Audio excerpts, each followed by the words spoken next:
Can hardly wait to put forth all the evidence we have collected on Dominion, starting with the fact it was created to produce altered voting results in Venezuela for Hugo Chavez, and then shipped internationally to manipulate votes for purchase in other countries, including this one. It was funded by money from Venezuela and Cuba, and China has a role in it also. So if you want to talk about foreign election interference, we certainly have it now. We have staggering statistical evidence. We have staggering testimony from witnesses, including one who was personally in briefings when all of this was discussed and planned, beginning with Hugo Chavez and how it was designed there, and then saw it happening in this country. As soon as the state shut down on election night and stopped counting, those are the states where the most egregious problems occurred. We also need to look at, and we're beginning to collect evidence on the financial interests of some of the governors and secretaries of state who actually bought into the Dominion systems, surprisingly enough. Hunter Biden type graft to line their own pockets by getting a voting machine in that would either make sure their election was successful or they got money for their family from it.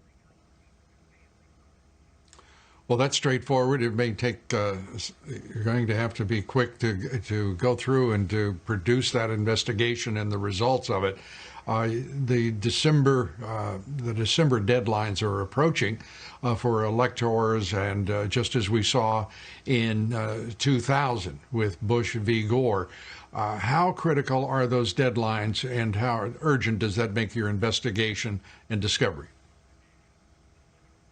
Well, for fraud this serious, I think even if the states are stupid enough to go ahead and certify the votes where we know the machines were operating and producing altered election results, if they're stupid enough to do that, then they will be set aside by the fraud also. I mean, we are talking about hundreds of thousands of votes. President Trump won this election in a landslide.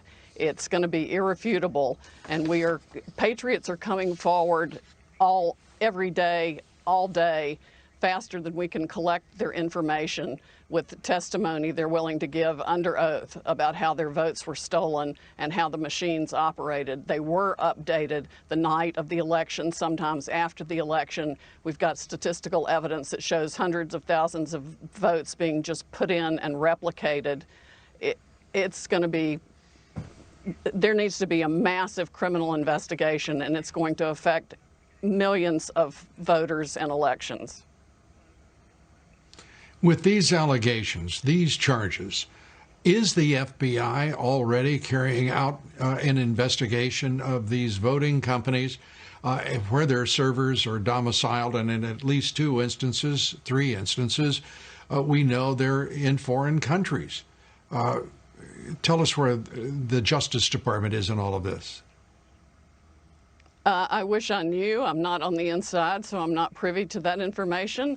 I know that even Democratic senators and congresspeople for years have reported problems with this system to the FBI and to the government, and nobody's done a blooming thing about it.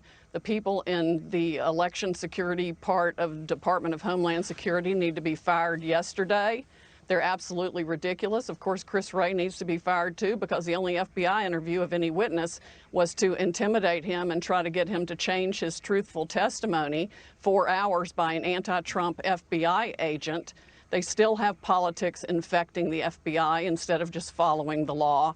We are on the precipice of, this is essentially a new American revolution. And anybody who wants this country to remain free needs to step up right now. These are federal felonies. Altering a vote or changing a ballot is a federal felony. People need to come forward now and get on the right side of this issue and report the fraud they know existed in Dominion voting systems, because that's what it was created to do. It was its sole original purpose. It has been used all over the world to defy the will of people who wanted freedom. Cindy, at the outset of this broadcast, I said that this is the culmination of what has been over a 4-year effort to overthrow this president, to first deny his candidacy, the election, but then to overthrow his presidency this looks like the effort to carry out an end game in the effort against him. Do you concur? Oh, absolutely. And it's been organized and conducted with the help of Silicon Valley people, the big tech companies, the social media companies, and even the media companies. And I'm going to release the Kraken. It is indeed a very foul mess. It is farther and wider and deeper than we ever thought, but we are going to go after it, and I am going to expose every one of them. Sidney Powell, thanks for being with us, and thanks for all that you're doing. We appreciate it.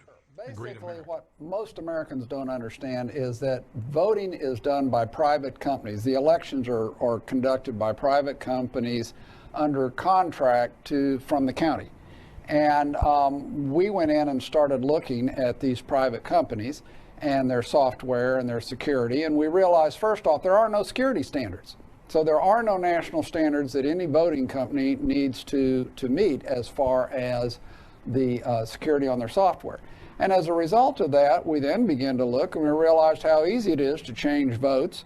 The software is so bad you can easily change the audit trail so that later you cannot even forensically go back and find out the votes that were changed.